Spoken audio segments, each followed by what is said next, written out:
আসসালামু আলাইকুম, কেমন আছেন সবাই? আশা করি অনেক ভালো আছেন। Welcome to Farhana's dream kitchen. Farhana's dream kitchen মানে অলওয়েজ ইজি এবং ভিন্নধর্মী রান্না।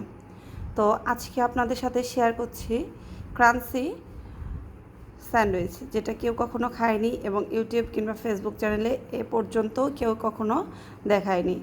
তো চলুন কিভাবে তৈরি করা হয়েছে এই ক্রাঞ্চি ক্রিসপি এবং মজাদার একটা স্যান্ডউইচ। তো চলে যাচ্ছি মূল রেসিপিতে।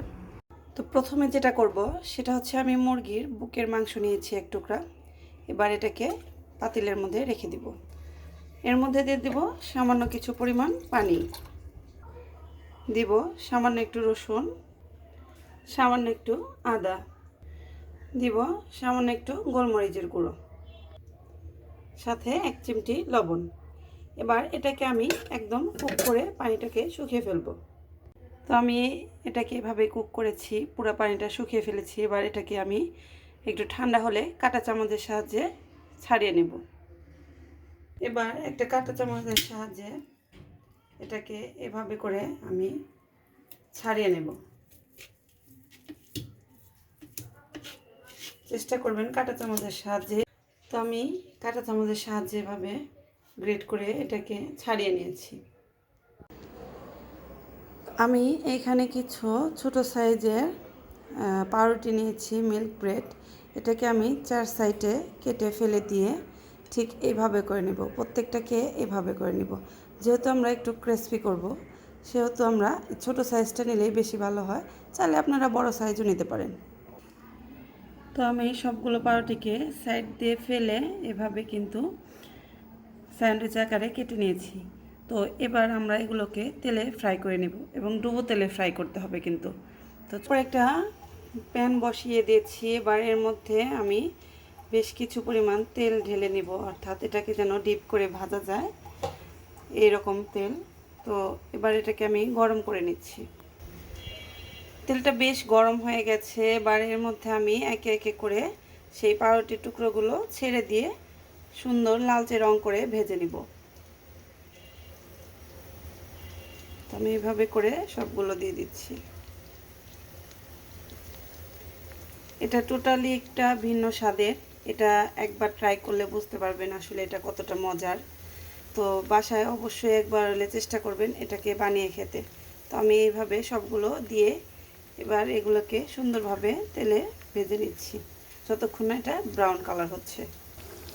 তো দেখুন কত সুন্দর একটা কালার চলে এসছে এবং এটা কিন্তু অনেকটাই ক্রিসপি হয়ে গেছে। তো আমি এইভাবে করে আমি সবগুলো ভেজে তুলে নিচ্ছি। এটাকে মিডিয়াম আঁচে ভাজবেন, কখনোই বেশি হিট দিয়ে ভাজতে যাবেন না, তাহলে ভিতরে নরম থেকে যাবে এবং উপর দিকটা আপনার মচমচে হয়ে যাবে। তো চেষ্টা করবেন একটু মিডিয়াম আঁচে ভেজে নিতে। তো আমি সবগুলো এভাবে ভেজে নিচ্ছি। এবারে যে কাজটা করতে হবে সেটা হচ্ছে আমি এখানে একটা গ্রেটার নিয়েছি। এই গ্রেটারের সাহায্যে আমি এখানে একটা ডিম ঝুরি ঝুরি করে গ্রেট করে নিব। তো আমি এখানে একটা ডিম গ্রেট করে নিয়েছি, মাংসের উপরে দিয়ে দিয়েছি। এবার এর মধ্যে আমি 4 টেবিল চামচ মেয়োনিজ দেব। তো আমি যে মেয়োনিজটা দিচ্ছি এটা কিন্তু আমার হাতে তৈরি মেয়োনিজ।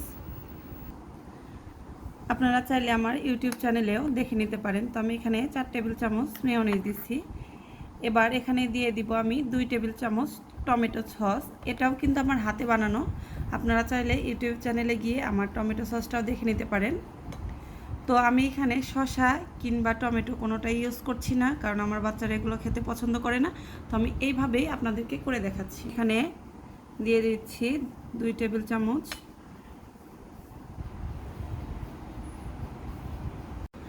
তো এবারে আমি এই সবগুলো উপকরণ একসাথে ভালোভাবে মিশিয়ে নেব। তো আমার মেশানো হয়ে গেছে।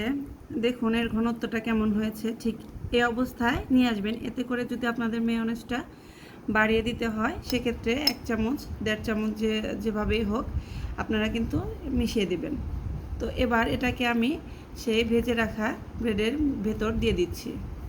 তো এখানে একটা ভেজে রাখা ব্রেড রেখেছি। এবার এর উপরেই সেই চিকেনের পুরটা দিয়ে দিব। তো এইভাবে করে কোট করে এর মধ্যে আমি আর একটা ভেজে রাখা ব্রেড দিয়ে দিচ্ছি। এভাবে দেওয়ার পরে আমি এখানে আর একটা ব্রেড দিয়ে দিচ্ছি। তো এভাবে করে আমি সবগুলো তৈরি করে নেব। তো এই তো হয়ে গেল আমার ক্রাঞ্চি, এই তো হয়ে গেল আমার মজাদার ক্রাঞ্চি স্যান্ডউইচ। তো আপনারা চাইলে এভাবে বাসায় তৈরি করে খেতে পারবেন, আর একবার ট্রাই করলে বুঝতে পারবেন যে আসলে বারবার ট্রাই করতে ইচ্ছে করবে। তো ভালো থাকবেন, আল্লাহ হাফেজ।